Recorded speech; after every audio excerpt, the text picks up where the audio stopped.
아시다시피 저에게는 한 명의 아내와 두 명의 자녀가 있습니다. 부모로서 저희 부부는 정말로 이렇게 우리 두 아이가 여기 있기도 하지만 태어나서 지금까지 하여튼 필요한 모든 것들을 채워주려고 애를 많이 썼습니다. 뭐 여느 집에 다 그렇듯이 저희 집 애들도 생각해 보니까 참 많이 아팠던 것 같아요. 어쩜 그렇게 아플 일이 많은지 뭐 응급실에도 가고 또 큰 병원에 가서 또 치료받을 일도 생기고요. 하여튼 툭하면 아팠어요. 그래서 나중에 이제 아내하고 뭐 그런 얘기를 나눴던 기억이 납니다. 왜 우리 집에 돈이 없는 줄 알겠다. 맨날 병원비로 이렇게 나가니까 이렇게 돈이 이렇게 모일 그런 시간이 없는 거죠. 얼마 전부터는 저희가 이제 학원을 보내기 시작했습니다. 사실 저희는 이제 저희 두 아이를 학원을 보내지 않았는데요. 그동안 안 보내다가 둘 다 좀 뭐 다니고 싶은 학원이 있다 그래서 제가 보냈습니다. 제가 두 아이를 분당해서 학원을 보내고 두 가지 사실에 깜짝 놀랐습니다. 학원비가 너무 비싼 거예요. 야, 여러분 대단하십니다. 그동안 어떻게 이 학원을 이렇게 보내셨죠? 학원비가 너무너무 비싸더라고요. 거기에 놀랬고 또 하나 놀란 건 그래서 저는 매일 가는 줄 알았어요. 이 정도 돈을 내는데 일주일에 딱 두 번 가더라고요. 그래서 저는 이 정도 돈을 내면 매일 데려가서 가르치는 줄 알았더니 딱 두 번 데려가더라고요. 그래서 왜 매일 안 가는지 항상 의문이긴 합니다. 뭐 앞으로도 돈이 더 많이 들겠죠. 더 많이 들어갈 겁니다. 그렇다고 어느 부모가 와, 이 돈이면 이 학원비면 애슐리가 몇 번이야. 뭐 이렇게 안타까워할 부모가 어디 있겠어요. 다 부모는 더 해주고 싶죠, 사실은. 뭐 빚을 내서라도 더 경험을 하게 해주고 싶고 또뭐 먹고 싶은 거 있으면 또 제공해주고 싶고 못 해준 게 항상 미안한 게 부모님 마음 아니겠습니까? 제가 왜 이 말씀을 드리냐면 여러분 인간 부모의 마음도 이런데 하물며 하나님 아버지가 우리를 바라보시고 생각하시는 마음을 한번 상상해 보시라는 거예요. 우리가 사람인 부모도 어쩌든지 내가 낳은 자녀를 생각하는 그 마음이 얼마나 애틋해요.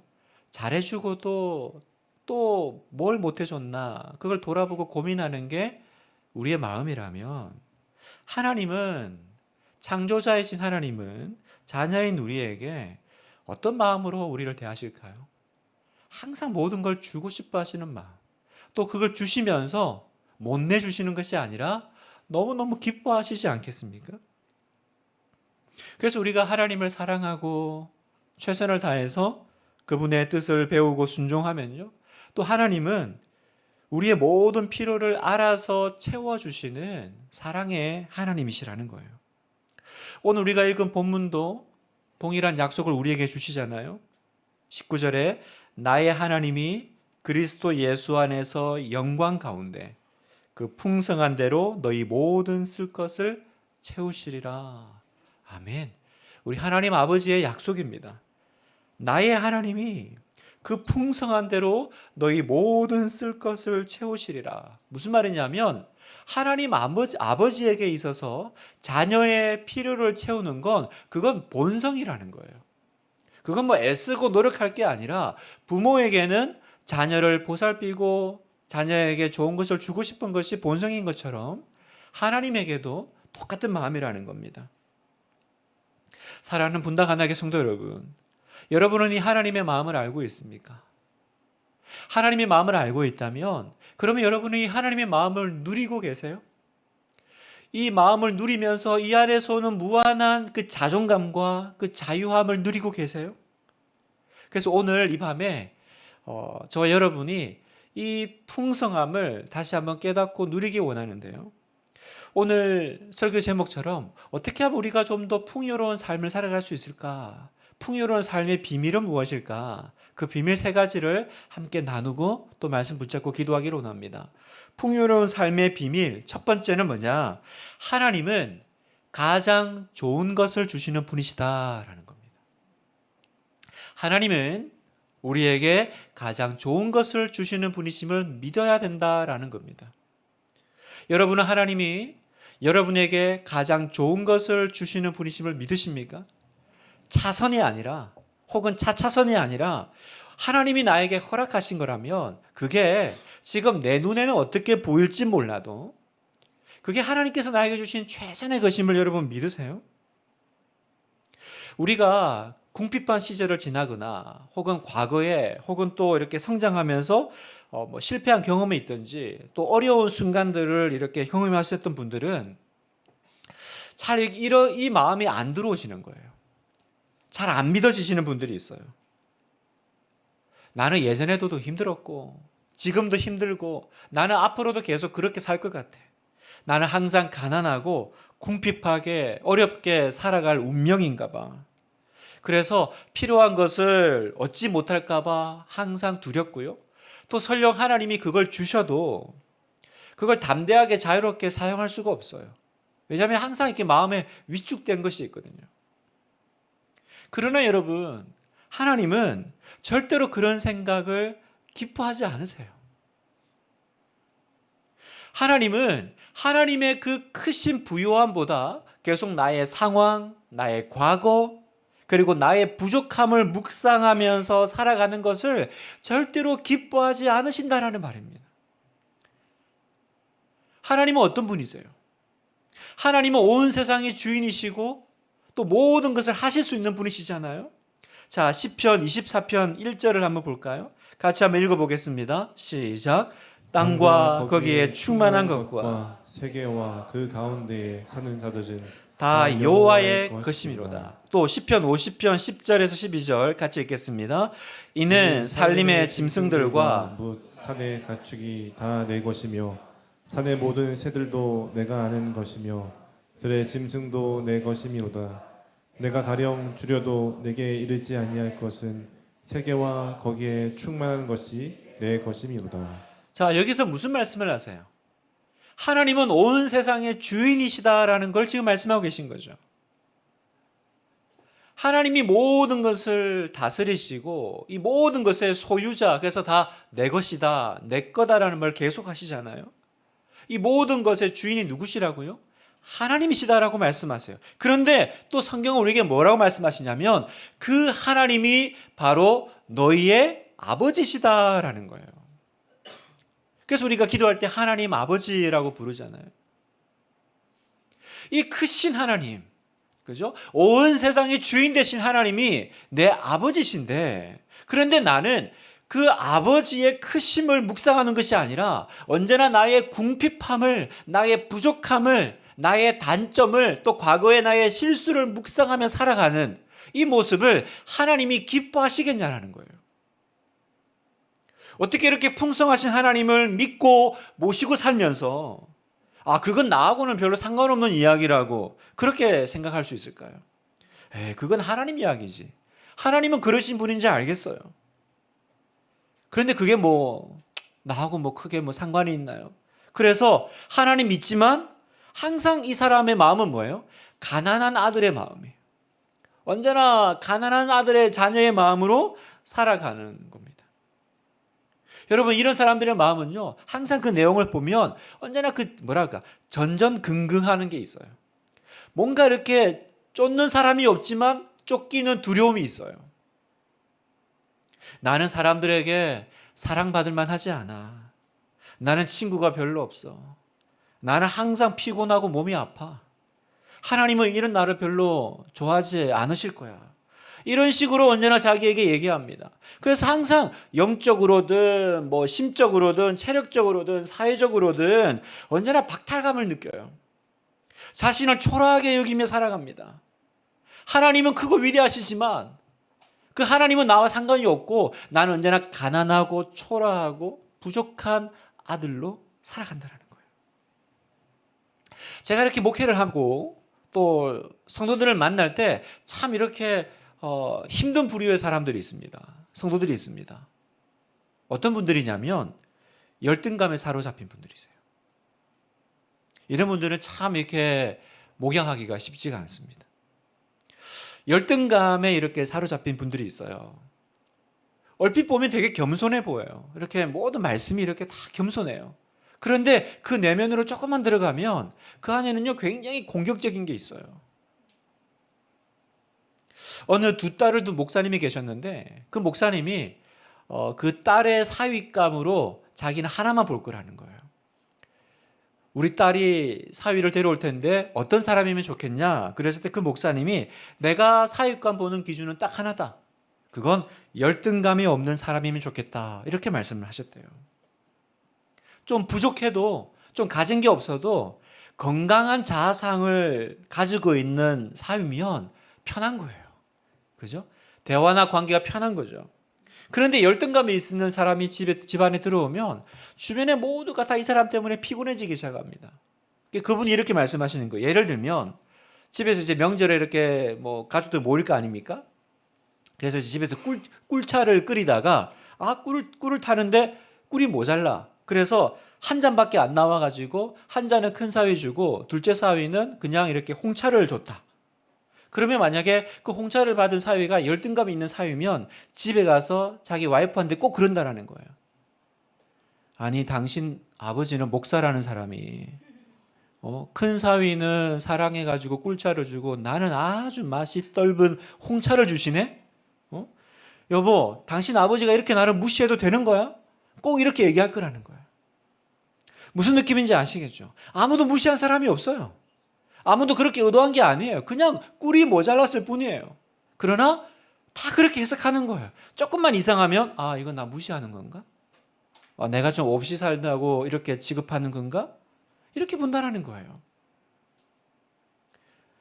어릴 때 이렇게 부모님을 일찍 여의고 고아로 자란 사람이 열등감에 잡히면요. 우리가 고아와 과부를 돌봐야 됩니다. 교회에서 그런 얘기 많이 하잖아요. 그러면요. 고아 그러면 다짜고짜 화부터 낸다는 거예요. 고아? 지금 나 무시해? 그런 얘기가 아니잖아요. 고아와 과부를 도와야 된다 그 얘기를 하려는데 이분은 그 단어에 꽂힌 거죠. 아무도 멸시하거나 상처 주기 위해서 한 말이 아닌데 계속 스스로 상처를 받아요. 왜냐하면 왜 그럴까요? 열등감이 있는 사람은 그걸 숨기고 싶거든요. 그리고 자기를 보호하고 싶으니까 필요 이상으로 반대에 대해서는 공격적으로 바뀌는 겁니다. 여러분 이런 사람 주변에는 사람들이 한 명, 두 명 이렇게 떠나기 시작합니다. 사랑하는 성도 여러분, 우리 친구들도 비롯해서 오늘 여기 내가 유난히 상처를 잘 받는 것 같아. 나는 유난히 이렇게 사람들의 말에 이렇게 좀 힘들어하는 경향이 있다면 자신을 한번 정직하게 돌아보십시오. 혹시 내 안에 이런 어떤 열등감의 문제가 있는 건 아닌지, 만약에 있다면 어떻게 해야 돼요? 빨리 벗어나야죠. 빨리 헤어져야죠.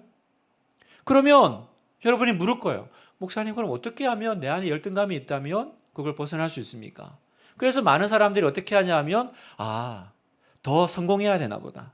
그래서 사람들이 나를 무시하지 않지. 그래서 좋은 대학? 아니면 돈을 많이 벌고 어떤 사람은 좋은 차를 타고 왜? 그래야 사람들이 나를 이렇게 좀 높이 볼 거 아니에요? 그런 식으로 자기의 열등감을 해결하려고 해요. 여러분 그렇게 해결되지 않습니다. 왜냐하면 그렇게 해봐도 세상에는 결국 나보다 더 가진 사람들이 나타날 거고, 그죠? 나보다 더 좋은 차를 타는 사람은 나타날 거고, 그럼 또 그때 차 바꿀 거예요? 이 정도 집에 살면 이제 좀 괜찮은 줄 알았는데 더 큰 집에 한번 갔다 오면 힘든 거예요. 제가 전에도 말씀드렸지만 어떤 분을 신방했더니 이분은 카카오 스토리 프로필을 보고 맨날 운대는 거예요. 이분도 꽤 넉넉하게 사세요. 그런데 요즘 카카오 이렇게 프로필 보면 사진 올리잖아요. 그러면 자기 친구들 방에 들어가가지고 얘는 이번에 태국 갔다 왔네. 얘는 하와이 갔다 왔네. 나는 강릉도 못 갔는데. 이러면서 운대는 거예요. 그래서 저한테 뭐라고 하냐면 목사님 너무너무 질투가 나서 죽을 것 같다는 거예요. 너무너무. 그래서 여러분 이분이 하와이를 다녀오면 풀릴까요? 아니요. 또 다른 어떤 누군가가 더 좋은 게 나타나면 이 열등감은 또 폭발하지 않겠어요? 그러면 어떻게 하면 이 열등감과 헤어질 수 있을까? 너무 궁금하게 쳐다보고 있네요, 우리 친구들이. 좋습니다. 이런 분위기 굉장히 오랜만에 느낍니다. 내가 누구인지를 내가 뭘 가지고 있는 걸로 결정하면 안 돼요. 바로 하나님이 주시는 마음으로 나를 바라볼 때. 그죠? 하나님과의 관계 속에서 내가 누구인지를 발견하게 될 때, 그때서야 우리에게 참 자유가 오고 우리는 열등감과 해결할 수 있는 거예요. 헤어질 수 있는 겁니다. 여러분, 나는 누구입니까? 나는 하나님의 축복받은 자녀입니다. 나는 누구입니까? 하나님은 나에게 가장 좋은 것을 주시기를 원하십니다. 그걸 내가 계속 인정하고 받아들이는 거예요.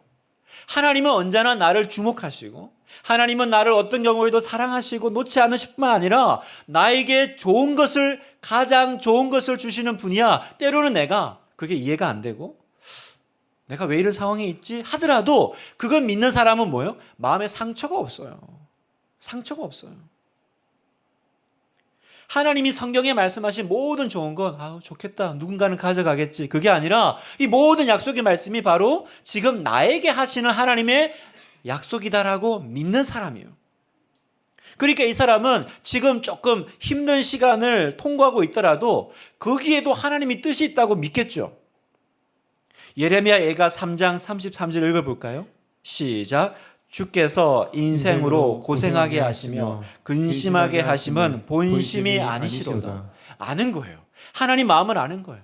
내가 지금 힘들고 어려운 시간을 통과하고 있지만 이건 하나님 날 미워가지고 이런 시간을 허락하신 게 아니야. 이게 하나님 본심이 아니다 그러시잖아요. 그러니까 고난을 통과해도 이 사람은 하나님에 대해서 상처가 없어요. 자기 인생에 대해서 억울함이 없어요. 통과하면 되지. 하나님의 뜻이 있을 거야. 뜻이 있을 거야. 여러분, 하나님의 뜻, 하나님의 마음은 무엇입니까? 32절 보면 그가 비록 근심하게 하시나 그의 풍부한 인자하심을 따라 긍휼히 여기실 것입니다. 그가 비록 근심하게 하시나, 우리가 근심하게 되는 일들이 일어나지만 그건 하나님의 마음도 본심도 아니고 하나님은 뭘 원하세요? 우리를 불쌍히 여기신다라는 거예요. 긍휼히 여기신다라는 거죠. 하나님은 당신의 자녀가 궁핍하고 비참하게 살기를 원치 않으세요. 때로는 하나님께서 어떤 목적이 있고 뜻하신 바가 있어 우리를 그 시간을 통과하게 할지라도 하나님은 측은히 여기시는 거예요. 빨리 거기서 빠져나와서 회복되기를 원하시는 거. 제가 앞에서 자녀를 키우는 부모의 마음도 얘기했지만 다 부모님이 그러시잖아요. 때로는 내가 매를 들기도 하고 또 어떤 좀 이렇게 심한 말을 할 때도 있지만 그것 때문에 자녀가 그것 때문에 낙심하고 절망하고 위축되어 가지고 그 상황에서 빠져나오지 못하는 거 보면 부모는 더 마음이 정말 녹아내리죠. 그죠? 어쩔 줄 몰라 하는 거예요. 그게 하나님의 마음이라는 걸 아는 사람은 고난의 시간을 통과해도 상처가 없어요. 아, 내가 이걸 잘 견뎌내면 하나님이 상 주실 거야. 상 주실 거야. 그 저는 고난이 딱 오면, 시험이 딱 오면, 아, 이거 잘 통과하면 또 하나님이 상 주실 거야. 저는 이렇게 믿습니다. 이걸 잘 견뎌내면 하나님께서 잘했다고 칭찬해 주실 거야. 저는 이걸 믿습니다. 사랑하는 성도 여러분, 늘 좋은 것을 기대하는 마음으로 살아가십시오. 아멘이세요, 여러분? 언제나 하나님이 내 삶에 가장 좋은 것을 주신다. 이걸 꼭 믿으며 살아가시기를 주님의 이름으로 축복합니다. 제가 연애할 때요, 제 아내하고 연애할 때 제 아내한테 되게 인상 깊은 게 있었어요. 그게 뭐냐면 이 사람은 항상 이렇게 얘기하는 거예요. 하나님은 항상 나에게 좋은 것을 주셔. 항상 이렇게 얘기하는 거예요. 무슨 일 이렇게 할 때마다 좋은 일이 있잖아요. 그러면 봐, 하나님은 언제나 이러셨다니까. 하나님은 항상 나한테 좋은 것을 주셨어. 이렇게 얘기하는 거예요. 제가 그걸 들으면서 되게 신기했어요. 왜냐하면 저도 목사 아들이지만 저는 별로 그런 마음을 가진 적이 없거든요. 좋은 하나님? 글쎄요. 저희 부모님 개척 교회 목사로 있으면서 언제나 가난하셨고 저의 삶도 풍족한 적이 없었습니다. 그래서 제 마음은 항상 뭐라 그럴까? 구름 낀 그 하늘 같은 약간 그렇게 우중충하고 다크한 그런 심정으로 살았거든요. 그래서 막 좋은 일이 있어도 막 크게 기뻐하지도 않아요. 그리고 힘든 일이 생기면 몇 배로 더 힘들어하죠. 그게 저의 멘탈인데, 이 사람을 딱 만났는데 하나님은 맨날 나한테 좋은 걸 주신다는 거예요. 근데 따지고 보면 제 아내도 목사 딸이고 선교사 딸이니 뭐 상황으로 보면 뭐 그렇게 좋겠어요. 뭐 저와 별반 차이가 있겠습니까? 그런데 진짜 그렇게 믿고 있는 것 같더라고요. 그리고 언제나 그렇게 기뻐해요. 그리고 그 믿음대로 저랑 결혼을 하더라고요. 그래서 제가 한 번은 내가 당신한테 가장 좋은 남편이지? 그러니까 그 뒤로 말을 안 해요. 유일한 하나님의 실수 이러면서. 어쨌든 여러분, 우리가 하나님이 정말 나에게 복을 주시기를 원하실까? 의심이 드는 분이 있다면, 아니 이게 지금 목사님이 이제 성도들을 위로하려고 그냥 뭐 이렇게 하시는 얘기 아닐까? 그런 의심이 든다면 이 말씀을 기억하세요. 민수기 6장 24절에 27절입니다. 자, 같이 한번 읽어보겠습니다. 시작. 여호와는 내게 복을 주시고 너를 지키시기를 원하며 여호와는 그의 얼굴을 내게 비추사 은혜 베푸시기를 원하며 여호와는 그 얼굴을 내게로 향하여 드사 평강 주시기를 원하노라 할지니라 하라. 그들은 이같이 내 이름으로 이스라엘 자손에게 축복할지니 내가 그들에게 복을 주리라. 아멘. 지금 이 말씀이 뭐냐면 그 제사장 아론에게 하신 말씀입니다. 너는 이스라엘 백성들에게 이렇게 네가 축복해. 그러면 네가 내 이름으로 이렇게 축복하면 내가 그들에게 복을 주겠다. 그래서 저는 제가 이렇게 주일날 축도할 때 이제 우리 주 예수 그리스도의 은혜와 하나님의 사랑과 그걸로 축도하는데, 저는 사실은 이 축복문으로 축복을 해드리고 싶었어요. 못하는 이유는 너무 길어가지고 외울 수가 없어요. 근데 외워만 지면 저는 정말 이 축복문으로 마지막 예배를 마칠 수 있으면 여호와는 내게 복을 주시고 너를 지키시기를 원하며 여호와는 그의 얼굴을 내게 비추사 은혜 베푸시기를 원하며 여호와는 그 얼굴을 내게로 향하여 드사 평강 주시기를 원하노라. 이렇게 축복하면 내가 그들에게 복을 주리라 그러시잖아요. 제가 이 말씀을 읽고 목사로서 정말 우리 성도님들을 마음 다해 축복해 줄 수 있게 됐어요. 왜냐하면 하나님이 이걸 진짜 원하시는구나, 이게 하나님의 마음이구나라는 걸 안 거죠. 우리 성도님들이 어떤 상황에 있든지 하나님은 어쨌든 나를 통해서 우리 성도들이 복받기를 원하시는구나. 사랑하는 성도 여러분, 이게 하나님의 마음이다라는 걸 믿으십시오. 그리고 여러분, 이 영적 열등감을 떠나십시오. 헤어지십시오. 이 말씀을 내 마음 말씀으로 받으시기를 주님의 이름으로 축복합니다. 나는 그럴 자격 없어, 이거는 나는 제껴간 이야기야, 절대로 이렇게 생각하지 말고, 또 절대로 가난한 아들의 마음으로 살지 말고, 온 천지를 만드신 하나님이 나의 아버지라고 하시잖아요. 온 세상이 내 것이다, 내가 바로 너의 아버지다 하시잖아요. 풍성한 하나님의 아들로 언제나 늘 좋은 것을 기대하며 살아가는 여러분 되시기를 축복합니다. 둘째, 복주심을 믿는다면 행동하셔라는 거죠. 복주심을 믿는다면 행동해라. 여러분, 우리가 첫 번째 하나님의 마음이 어떤지 알았잖아요. 그 다음에 우리에게 필요한 건 뭘까요? 하나님의 마음을 알았다면 하나님이 나에게 좋은 것 주시고 나의 필요를 채워주신다고 하시니 그 다음에 우리는 기대감을 가지고 살아야 된다는 겁니다. 이사야 30장 18절. 그러나 여호와께서 기다리시나니 이는 너희에게 은혜를 베풀려 하시며 일어나시리니 이는 너희를 긍휼히 여기려 하심이라. 대저 여호와는 정의의 하나님이시라. 그를 기다리는 자마다 복이 있도다. 저는 여기 그를 기다리는 자마다, 이 기다리는 대신에 기대하는 자로 교체해서 읽으시기를 권면합니다. 그를 기대하는 자마다 복이 있다. 무슨 말입니까? 하나님은 우리에게 복 주실 때를 기다리죠. 여호와께서 기다리시나니 너에게 은혜를 베풀려 하시며. 하나님 우리에게 복 주실 때를 기다릴 뿐만 아니라 또 뭘 기다리세요? 그 복을 기대하는 사람을 기다리시고 찾으신다는 거예요.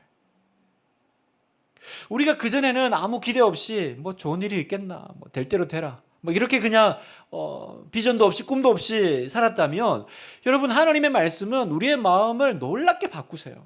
저는 오늘 예배 가운데 이 말씀 가운데 소망도 없고 뭔가 이렇게 무기력하게 있는 여러분이 있다면 하나님의 말씀이 여러분의 마음을 움직이고 새롭게 해드리고 정말로 또 문제에 침착하지 않고 항상 하나님을 믿고 일어서게 되는 역사가 일어나기를 축복합니다. 그 믿음이 들어온다면 그 다음 뭐 해야 되냐? 하나님이 나를 채우실 것을 믿습니까? 하나님이 나에게 그런 마음이 있는 것을 믿습니까? 그러면 기대하고 그 다음 발을 떼고 나아가야 된다는 거예요.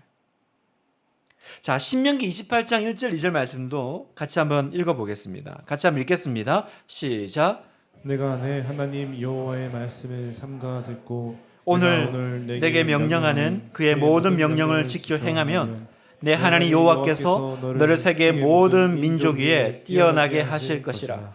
내가 내 하나님 여호와의 말씀을 청종하면 이 모든 복이 내게 임하여 내게 이르리니. 아멘. 우리는 하나님께 어떻게 기도하냐면 하나님 저에게 복된 환경을 주세요라고 기도해요. 그러나 여러분, 복은 환경에서 시작되는 게 아니에요. 복은 어디서 시작됩니까? 오늘 방금 읽은 신명기 약속을 보면 내가 말씀에 청종하면 이 모든 복이 내게 임하여 이렇게 말씀하시죠. 그러니까 복은 어디서 와요?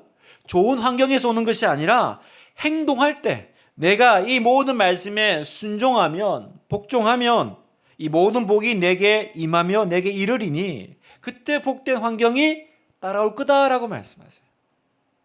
여러분 예수님의 사역을 봐도 똑같습니다. 여러분 예수님이 이 땅에 계실 때 많은 기적을 행하셨잖아요.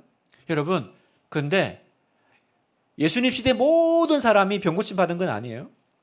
예수님 시대 살았던 모든 사람이 기적을 체험한 건 아닙니다. 그럼 누가 체험했어요? 그렇죠.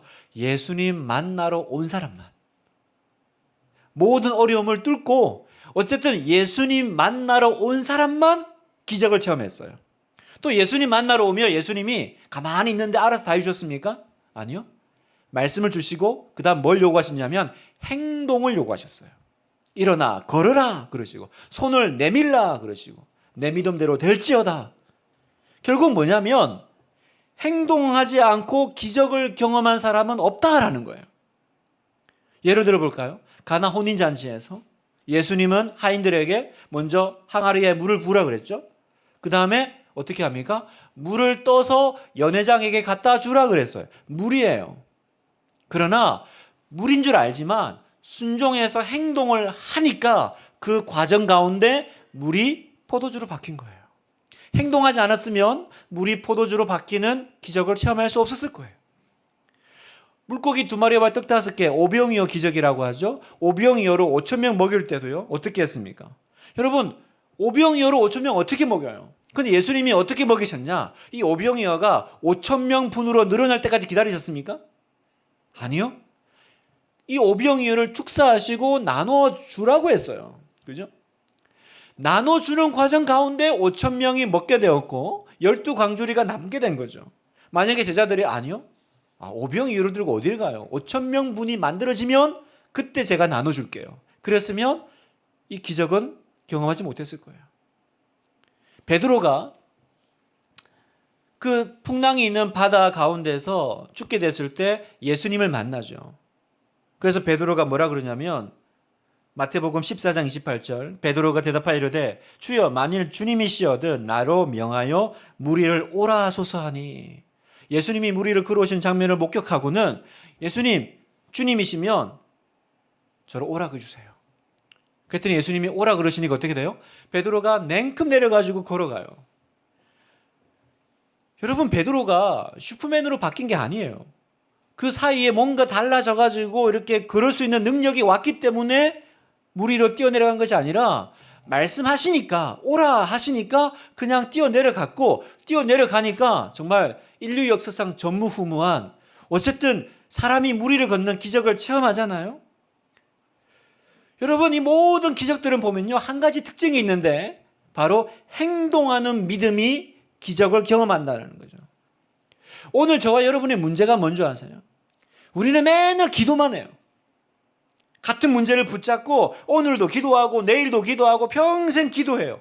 여러분 기도가 문제가 아니라 평생 이 문제를 두고 기도만 하고 한 발자국도 믿음으로 내딛지를 않는다는 거예요. 여러분 행동해야 믿습니까? 믿는다면 내가 믿음의 발을 내디뎌야 지금까지 응답되지 않았던 기도가 갑자기 응답되기 시작할 겁니다. 오늘 우리 여기 학생들도 있는데 하나님이 나의 하나님이시고 나를 축복하시고 좋은 것을 주실 걸 믿습니까?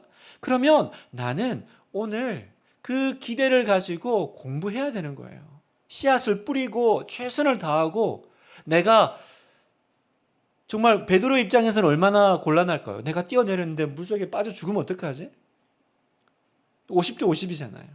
그러나 그 믿음을 가지고 내디뎠을 때 다른 제자들은 아무도 없었어요. 베드로만 무리를 걸었잖아요.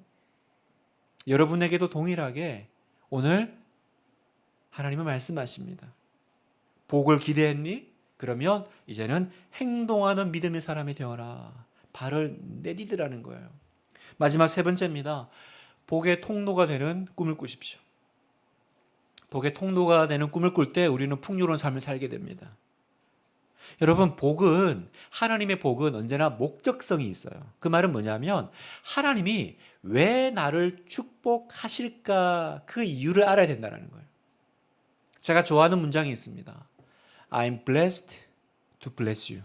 나는 당신을 축복하기 위해서 복받았습니다. 무슨 말인지 이해되시죠? 우리는 왜 복을 구해야 됩니까?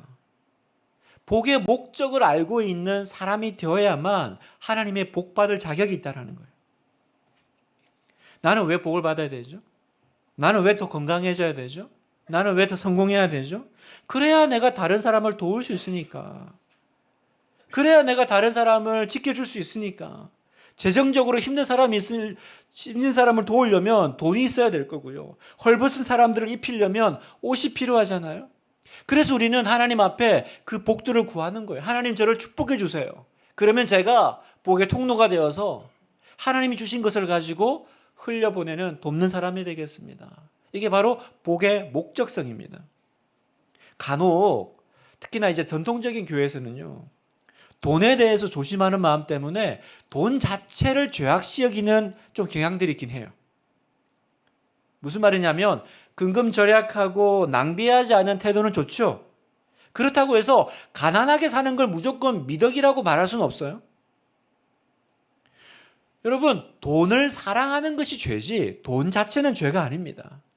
돈에 목숨을 걸고 돈 없으면 못 살고 그건 문제죠.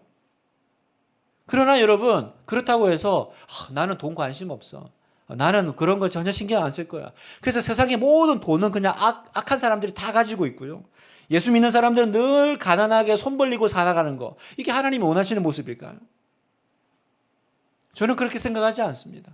저는 하나님이 우리가 누구보다도 돈을 잘 관리할 뿐만 아니라 그 재정과 돈의 목적성을 알아서 잘 사용할 수 있는 사람이 되기를, 청지기가 되기를 하나님은 원하신다고 저는 생각해요.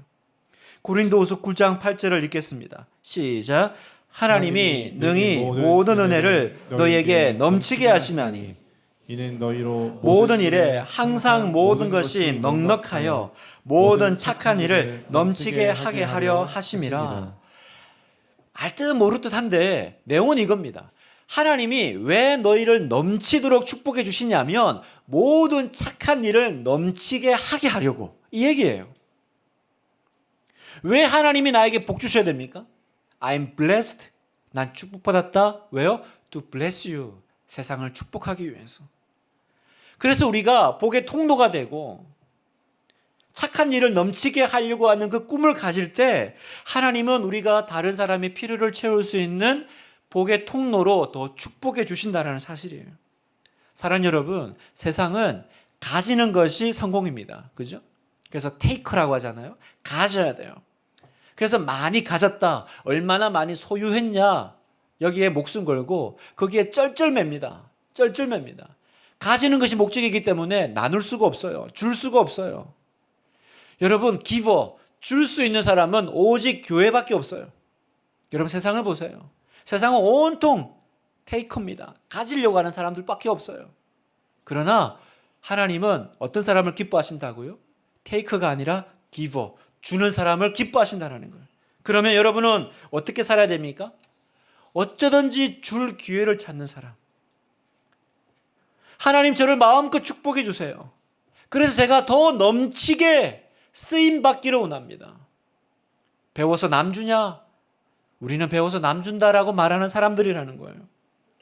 제가 목회를 시작할 때 제 선배 목사님이 저한테 그런 얘기 하신 적이 있어요. 김 목사, 너는 평생 손 벌리는 목사 될래? 아니면 손 베푸는 목사 될래? 맨날 받는 거 좋아하면 맨날 받는 목사 될 거고, 주는 목사 되면 항상 베푸는, 줄 것 많은 목사가 될 거야. 목회를 하게 될 거야. 저는 그 말씀이 잊혀지지가 않아요. 생각을 해보면 받는 게 얼마나 좋아요. 누가 이렇게 돈 주고 상품권 주고 때마다 뭐 챙겨주면 와, 좋다, 너무 좋아, 내 인생은 복 받았습니까? 여러분, 평생 그렇게 손 벌리고 살아가는 인생이 좋아 보이세요? 아니면 계속 누군가에게 흘려보내고 줄 것 있는 인생이 좋아 보이세요? 그냥 이렇게 표면적으로는 뭐 받고 이렇게 챙김받고 그게 좋아 보이지만, 사실은 진짜 축복된 인생은 어떤 인생이에요? 줄 거 많은 인생. 여러분이 그걸 꿈꾸시라는 거예요. 하나님, 저를 축복해 주세요. 더 많이 축복해 주세요. 그래서 제가 더 흘려보낼 수 있는, 더 많은 사람들을 책임질 수 있는 그런 사람이 되게 해주세요. 그런 꿈을 꾸는 여러분 되시기를 축복합니다. 말씀을 마무리하면서 어떻게 하면 우리가 풍요로운 삶을 살 수 있을까? 3가지를 말씀드렸습니다. 첫 번째, 늘 좋은 것을 기대하는 마음으로 살아가십시오. 더 이상 가난한 심령으로 살지 마세요. 하나님은 나에게 가장 좋은 것을 주시는 분이심을 믿으시기를 축복합니다. 하나님은 여러분의 아버지십니다. 우리의 하나님 아버지는 자녀에게 좋은 것을 주기를 기뻐하시고, 그건 노력이 아니라 그분의 본성이에요. 그 하나님의 성품을 믿을 때 우리는 일단 마음부터 영혼부터 풍요로워지기 시작할 거예요. 두 번째, 믿었습니까? 행동하는 믿음이 되십시오. 현재 자리에 안주하지 말고 믿음으로 행동하고, 믿음으로 씨앗을 뿌리고, 믿음으로 도전하고, 그것들이 하루만 딸락하는 것이 아니라 매일매일이 되도록. 그러면 전능하신 하나님께서 내 믿음대로 될지어다, 물이 변화의 포도주가 되고 바다 위를 걷고 오병이어로 5,000명을 먹이는 그 기적의 역사가 여러분의 삶 가운데 풍성하게 일어나게 할 줄 믿습니다. 그리고 마지막, 세상의 복의 통로가 되기를 꿈꾸십시오. 너는 복이 될지라. 받는 거 좋아하지 마세요, 여러분. 받는 인생 부러워하지 마세요. 주는 인생 부러워하세요. 저는 분당 하나교회 모든 성도들이 주는 인생 되기를 축복합니다. 저는 여기 있는 우리 청소년부 친구들이 맨날 받는 거 좋아하는 인생이 아니라 정말 세상을 풍요롭게 하는, 줄 것 많은 그런 기부의 인생 되시기를 그렇게 주님의 이름으로 축복합니다. 우리